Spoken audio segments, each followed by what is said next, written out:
مرحبا أصدقائي، أريد أسولف وياكم بموضوع مهم جدا الآن يحصل بألمانيا. طبعا ألمانيا بها نقص كبير جدا بالأيادي العاملة، بالأيادي المهرة، بالعمالة التخصصية سموها مثل ما تحبون، وهذا النقص دا يعمل إرباك رهيب الآن بألمانيا، ويخلي بعض الشركات أو بعض المطاعم أو الفنادق تخسر ملايين وملايين اليوروهات شهريا. السبب هو انهم ما عندهم موظفين، ما عندهم عمال، ما عندهم اشخاص يشغلوهم ويخلون المطعم او الفندق او المعمل او الشركة تعمل باقصى طاقتها. طبعا هذا النقص ممكن يكون ضار جدا لشركات عديدة، وممكن يكون مفيد للاشخاص اللي يبحثون عن عمل.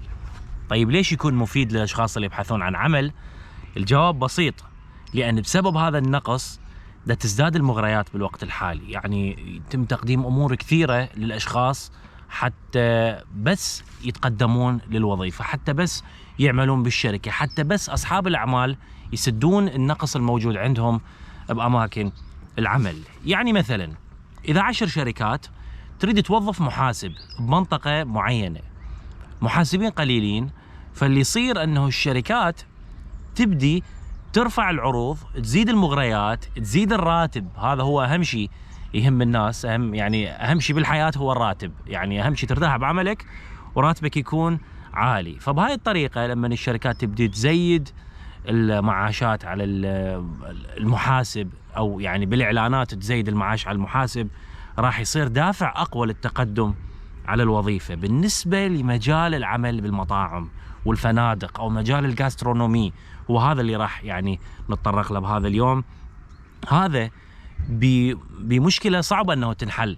يعني الله يعين اصحاب الفنادق والمطاعم والكافيهات كل هذه المجالات، لان المشكله اللي عندهم عويصه جدا. يقال انه يوجد 65,000 وظيفه شاغره، تخيلوا 65,000 وظيفه بمجال الفنادق، بمجال المطاعم، بمجال الكافيهات. 65,000 اعلان وظيفي، ولكن لا يوجد متقدمين. الناس بعدها خايفة من وراء الصرعة اللي صارت بوقت الكورونا. الكل تقول انه هذه الوظيفة صارت ما بيها مستقبل، ما بيها اموال جيدة، ممكن باي لحظة يطلع وباء جديد وينفصلون الناس. فاللي صار هو نقص رهيب. بعض الفنادق الراقية اللي حجز الفندق الليلة الوحدة بيها 500 يورو، 600 يورو، 700 يورو، هذولا بدوا يتخبلون، بدوا يسوون كل شيء حتى يحصلون على موظف، حتى يحصلون على عامل، حتى يحصلون على احد يعمل بمجال الجاسترونومي. فاليوم المفاجأة اللي ما صايرة هاي، يعني غير مسبوقة بالتاريخ، صحيفة دير شبيغل. هذه الصحيفة تتكلم عن فندق بولاية نيدا زاكسن. هذا الفندق اسمه جوت تانزن او ثانزن، هذا هو اسم الفندق اصدقائي. هذا الفندق الراقي صاحبه يعني قطع نفسه حتى يحصل على موظفين، حتى يحصل على اشخاص يعملون عنده، وبسبب عدم وجود اشخاص يتقدمون للوظيفه، فاللي سواه هو فجر قنبله كبيره، وقدم اعلان وظيفي، اعلان توظيف، وكتب بالاعلان انه اللي يتقدم ويعمل عندنا ككلنا، يعني يعمل بمجال الجاسترونومي، بمجال تقديم الطعام، بمجال المشروبات، راح ينطي راتب 11,000 يورو شهريا. هذا الكلام هو حقيقي، هذا الخبر اليوم تتكلم عنه وسائل اعلام كثيره بالمانيا.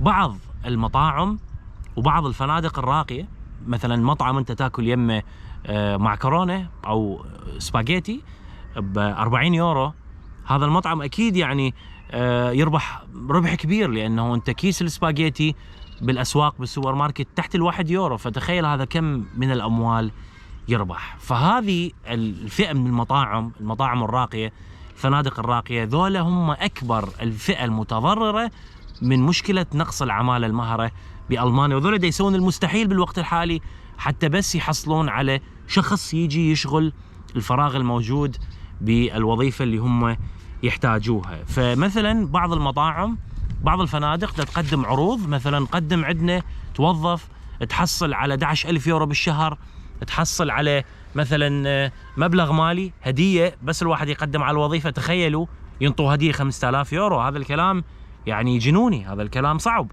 يعني انتم تخيلوا لما يكون راتب الموظف او الشخص اللي يعمل بهالمجال هو بالعافيه عليه، راح يستفادون ناس كثير. بس لما ينطون هالقد مكافآت وهالقد اموال، معناها احنا امام مشكله، معناها احنا امام موجة غلاء كبيرة دا تحصل الان وراح تحصل بالفترة القادمة. اسمعوا قنبلة الموسم اصدقائي. تخيلوا موقع بزنس انسايدر كتب تقرير هذا اليوم، يذكر بالتقرير انه بعض المشافي بالمانيا، مستشفيات بالمانيا كرانكنهويزر، بسبب نقص الممرضين، يعني دائما نقول انه المانيا بها نقص خرافي بالممرضين، بحيث هذا النقص حتى ياثر على مستوى الطبابه، اداء المشافي، اداء العيادات بالمانيا. فبسبب نقص الممرضين الهائل، بعض المشافي اللي دا تعمله الان حتى تستقطب الممرض، حتى يشجعون الممرض على مود يقدم على وظيفه، على مود يقدم حتى يعمل عندهم، دا يسوون مغريات يعني غير مسبوقه، تحس كانما الممرض يعني صار ملك بالوقت الحالي. لانه بعض المشافي دا يقدمون عروض للممرض انه بس يقدم عندنا على وظيفه، مجرد ينقبل بالوظيفه ينطوا هاتف ايفون جديد بسنته. حاليا راح ينزل ايفون 15، ينطوا ايفون 15، ومن ينزل ايفون 16 ينطوا ايضا ايفون 16. ومو بس هذا، وانما اكو مشفى بفرانكفورت بالاعلان الوظيفي انه الممرض اللي يقدم عندنا نزيد راتبه، ننطي راتب اعلى من بقيه الممرضين بالمانيا كلهم، وننطيه شيء اخر وهو سياره من نوع مازدا، سياره كهربائيه مازدا دفع رباعي تعمل على الكهرباء، يعني ما تعمل بالبنزين او بالديزل. هذا كله حتى الموظف يتقدم او حتى الممرض يقدم على وظيفه ويعمل بالمشفى. مثلا احد المشافي بمدينه فرانكفورت قدم عرض انه الممرض اللي ينقبل عندهم ويعمل بالمشفى ينطوا مازدا MX-30، هي هذه السياره الكهربائيه. والمشفى يقول انه بس قدم على وظيفه، بس تنقبل يمنا، حتى ما راح تضطر تشحنها بمنزلك للسياره المازدا، وانما راح تشحنها بمكان العمل. انت يوميا تداوم 8 ساعات 7 ساعات 6 ساعات، خليها يمنا بالمشفى، افصل او شكل كابل الشحن، ولما تعبي البطاريه خلال ساعتين 3 4 انت روح بيها لبيتك. طبعا كل شحنه تكفيها يمكن تمشي 400 كيلو او 500 كيلومتر حسب.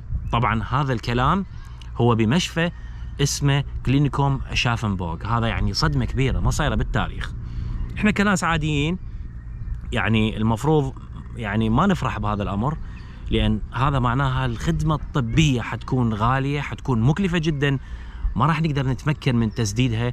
وهذا الشيء طبيعي، بحيث اللي يتابعني باستمرار ذكرت في فيديوهات سابقه انه وزاره الصحه، وزير الصحه كارلو طباخ راح يعلن رسميا زياده استقطاع الراتب لاجل التامين الصحي. يعني نسبه استقطاع من الراتب للتامين الصحي راح تتجاوز 20% ببدايه 2024. عندنا كثير اشياء راح تصير بالمانيا ب 2024، من ضمنها يعني هذا التدهور الملحوظ اللي راح ينعكس على تكلفه التامين الصحي او الاداء اصدقائي بالمشافي. طبعا هذا الكلام هو كل شيء سيء بالدنيا بفائده لفئه معينه، بفائده للممرضين. فاذا احد تعرفوا مثلا حاب يختار فد مجال، فد يعمل اوسبيلدنج معين، فمجال التمريض مجال خرافي بالمستقبل اللي يحمله للشخص اللي يعمل بهالمجال. ف يعني فرصه المفروض الواحد يستغلها، خصوصا بالمجالات اللي بيها نقص كبير جدا بالمانيا. بس اما توصل مرحله انه الكلنر